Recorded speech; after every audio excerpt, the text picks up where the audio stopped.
어제 본문에서 남유다의 그 말기에 불순종한 왕들에 대한 심판의 선언을 우리가 보았습니다. 그리고 이어지는 오늘 본문에서는 좀 더 구체적으로 그 불순종한 왕들의 사례들을 말씀하고 있습니다.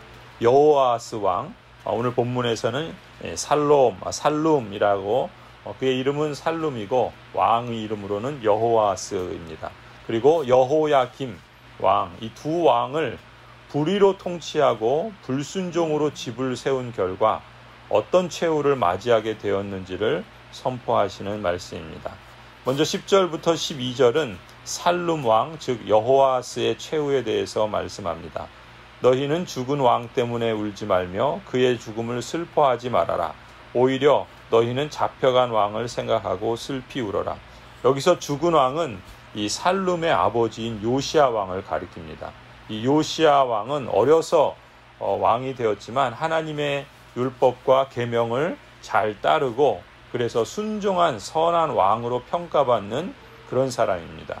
그런데 이런 왕이 이 전투에서 나가서 죽음을 맞게 되지요. 그래서 그 죽은 왕 요시야를 위해서 울지 말라라는 것입니다. 정작 울어야 할 사람은 요시야 왕이 아니라 잡혀간 왕 요시야의 아들 살룸, 즉 여호아스 왕을 가리킵니다. 이렇게 계속해서 말씀합니다. 그는 절대로 다시 돌아오지 못한다. 다시는 고향 땅을 보지 못한다. 부왕 요시야의 대를 이어서 유다 왕이 되어 다스리다가 이곳에서 포로가 되어 잡혀간 유다 왕 요시야의 아들 살룸을 두고 주님께서 말씀하신다. 그는 영영 이곳으로 돌아오지 못할 것이다. 그는 잡혀간 곳에서 죽을 것이며 이 땅을 다시는 보지 못할 것이다.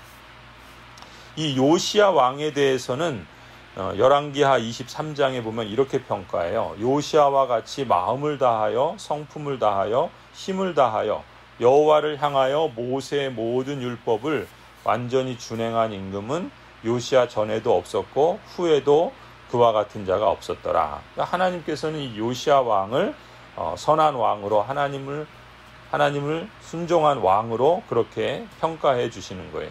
그런데 이 요시야 왕이 이집트 왕 그 느고 2세가 아수르와 전쟁을 하는 그 전쟁에 함께 동맹국으로 참여하게 되는데 이때 이 요시야 왕이 이 아수르 원군 중 무기또에서 바로 왕 느고를 공격하다가 화살을 맞고 치명상을 입게 됩니다. 그래서 예루살렘으로 돌아오지요. 그리고 돌아와서 이제 결국 죽게 됩니다. 그런데 이 요시야 왕의 죽음을 성경은 재난이라거나 징계라고 그렇게 평가하지 않아요. 오히려 요시야 왕이 죽은 것이 하나님의 은혜의 섭니다. 자비다. 그렇게 평가합니다. 왜냐하면 이 요시야 왕은 하나님의 뜻을 따라서 선한 통치를 했지만 그의 아들들이 결국은 그 아버지의 그 길을 걸어가지 않고 하나님을 불순종하는 그런 악한 길을 다 걸어갑니다. 그래서 결국 이 유다 왕국이 멸망하는 하나님의 심판과 재앙을 맞이하게 돼요. 그래서 오히려 하나님께서는 이 요시야 왕을 먼저 데려가심으로써 그 재앙의 날을 보지 않도록 오히려 하나님께서 자비로운 섭리로 요시야 왕을 데려가신 것이죠. 오히려 그의 죽음이 그에게는 더 복된 것이다라는 것을 볼 수가 있습니다. 그래서 주전 609년에 이 선한 통치자로 평가받는 이 아버지 요시야 왕이 평화로이 그리고 명예롭게 죽어서 무덤에 묻히게 됩니다. 그런데 반면에 그 아들 여호아스, 이 살룸인데 이 살룸이 23살의 왕이 돼요. 23살의 왕이 되는데 그가 왕으로 통치한 건 불과 3개월밖에 안 됩니다.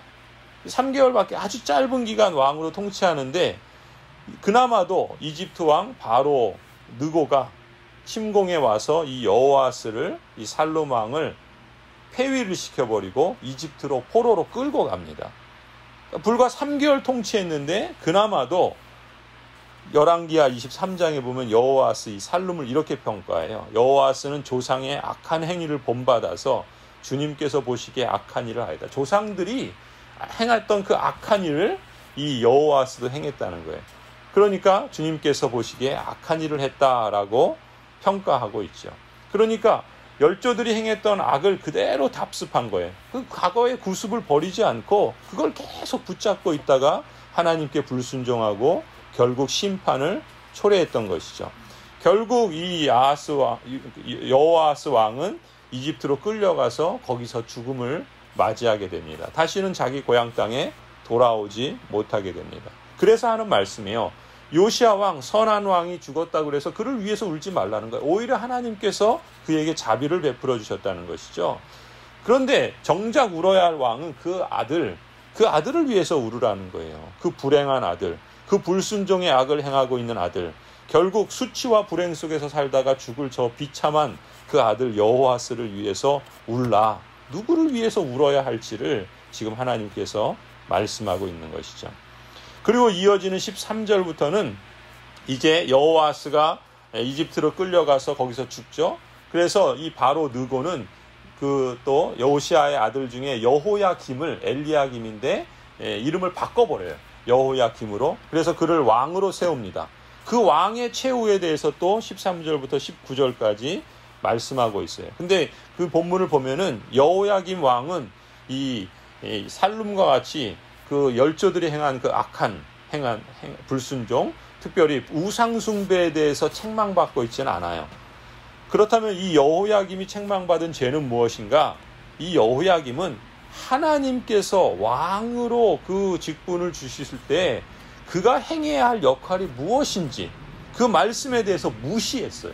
그리고 그 말씀에 대해서 무지했던 겁니다. 그럼에도 불구하고 이 여호야김은 적반하장으로 권력을 이용해서 불의를 행하고 왕으로서 자기의 힘을 과시하고 자랑하는 일에만 집착했던 그런 악한 왕이었습니다. 13절부터 17절을 보면 구체적으로 말씀하세요. 불의로 궁전을 짓고 불법으로 누각을 쌓으며 동족을 고용하고도 품삯을 주지 않는 너에게 화가 미칠 것이다. 내가 살 집을 넓게 지어야지. 누각도 크게 만들어야지. 이 여호야김이 그렇게 생각하는 거예요. 그렇게 하면서 집에 창문을 만들어 달고 백향목 판자로 그 집을 단장하고 붉은색을 칠한다. 너가 남보다 백향목을 더 많이 싸서 집 짓기를 경쟁한다고 해서 너가 더 좋은 왕이 될 수 있겠느냐? 너의 아버지가 먹고 마시지 않았느냐? 법과 정의를 실천하지 않았느냐? 그때 그가 형통하였다. 이것은 이제 요시야를 두고 한 말이죠. 그는 가난한 사람과 억압받는 사람의 사정을 헤아려서 처리해 주면서 잘 살지 않았느냐? 바로 이것이 나를 아는 것이 아니겠느냐? 나 주의 말이다. 앞서 왕에게 주셨던 세 가지 그 명령을 우리가 어제 본문에서 보았죠. 그 요시야 왕이 그런 일들을 잘 감당했던 거예요.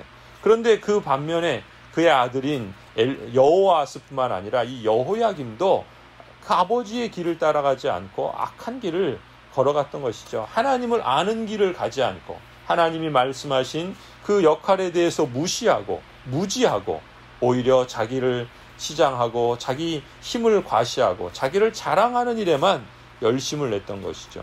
17절에 그럽니다. 그런데 너의 눈과 마음은 불의한 이익을 탐하는 것과 무지한 사람의 피를 흘리게 하는 것과 백성을 억압하고 착취하는 것에만 쏠려 있다. 한마디로 이 여호야김을 평가하자면 불의로 자기 집을 세운 악한 왕이라 이렇게 지금 말씀하는 거예요. 자기 권력을 이용해서 불의하게 모아들인 돈으로 자기 과시에 힘썼던 것이죠. 그것이 바로 하나님의 뜻을 불순종하고 하나님을 대적했던 죄인 것입니다. 공의로우신 하나님께서 이러한 여호야김의 최후가 어떠할지를 선명하게 말씀하시는 것이 18절 19절이에요. 그러므로 주님께서 유다왕 요시아의 아들 여호야김을 두고 이렇게 말씀하신다. 아무도 여호야김의 죽음을 애도하지 않을 것이다. 남자들도 슬프다 하지 않고 여자들도 애석하다 하지 않을 것이다. 슬픕니다 임금님, 슬픕니다 폐하하며 애곡할 사람도 없을 것이다. 사람들은 그를 끌어다가 예루살렘 성문 밖으로 멀리 내던지고 마치 나귀처럼 묻어버릴 것이다. 그 비참한 최후를 맞이하게 될 이 여호야김의 그 운명에 대해서 말씀하고 있는 것이죠. 오늘 우리가 이 본문을 보면서 이 왕이든 또 직분자든 모두가 다 하나님의 통치를 이 땅에서 대행하는 사람들이라는 것을 우리가 기억해야 하겠습니다. 따라서 우리 모든 직분자들은 하나님이 위임해 주신 이 영광스러운 지위에 대한 감사와 자부심을 가질 필요가 있겠죠. 그것과 동시에 예수 그리스도께서 친히 위임해 주신 이 언약적인 사명을 따라서 하나님 나라의 복음과 생명을 증거하고 구원 얻는 기쁨과 영광스러운 생명을 확산시켜가는 이 고귀한 부르심에 대해 엄중한 책임을 늘 상기해야 할 줄로 믿습니다. 형제자매 여러분, 나는 여러분이 이 사실을 알기를 바랍니다. 우리 조상들은 모두 구름의 보호 아래 있었고 바닷 가운데로 지나갔습니다. 이렇게 그들은 모두 구름과 바닷속에서 세례를 받아 모세에게 속하게 되었습니다. 그들은 모두 똑같은 신령한 음식을 먹고 모두 똑같은 신령한 물을 마셨습니다. 그들은 자기들과 동행하는 신령한 바위에서 물을 마신 것입니다. 그 바위는 그리스도였습니다. 그러나 그들의 대다수를 하나님께서는 좋아하지 않으셨습니다. 그들은 광야에서 멸망하고 말았습니다. 이런 일들은 우리 조상들이 악을 좋아한 것과 같이 우리가 악을 좋아하는 사람이 되어서는 안 된다는 것을 우리에게 가르쳐주는 본보기가 되었습니다. 그들 가운데 얼마는 우상을 숭배하였습니다. 성경에 기록하기를 백성들이 앉아서 먹고 마셨으며 일어서서 춤을 추었다 하였습니다. 여러분은 그들과 같이 우상 숭배자가 되어서는 안 됩니다. 간음하지 맙시다. 그들 가운데 얼마가 간음을 하였고 하루에 23,000명이나 쓰러져 죽었습니다. 그리스도를 시험하지 맙시다. 그들 가운데 얼마는 그리스도를 시험하였고 뱀에게 물려서 죽었습니다. 그들 가운데 얼마가 불평한 것과 같이 불평하지 마십시오. 그들은 파멸시키는 이에게 멸망을 당하였습니다. 우리 직분자가 늘 경계해야 할 것은 자기 영광을 쌓고 자기 행위를 자랑하는 것입니다. 그렇게 되면 하나님께 상 받을 일을 하고도 오히려 책망을 받게 되니까 이 얼마나 어리석은 일입니까? 그러므로 여러분은 먹든지 마시든지 무슨 일을 하든지 모든 것을 하나님의 영광을 위하여 하십시오. 여러분은 가까운 사람에게든 이웃 사람에게든 하나님의 교회에 걸림돌이 되지 마십시오. 모든 일을 모든 사람의 마음에 들게 하려고 애쓰시기 바랍니다. 그것은 여러분이 자기 자신의 이로움을 구하지 않고 많은 사람의 이로움을 추구하여 많은 사람이 구원을 받게 하려는 것입니다. 그리고 직분자의 직무를 잘 수행한 사람들은 좋은 지위를 얻게 되고 그리스도 예수를 믿는 믿음에 큰 확신을 얻게 됩니다. 참으로 여러분 모두에게 하나님께서 친히 영광의 상을 주시고 이 땅에서도 하나님의 진정한 축복을 누리게 해주시기를 간절히 축원합니다.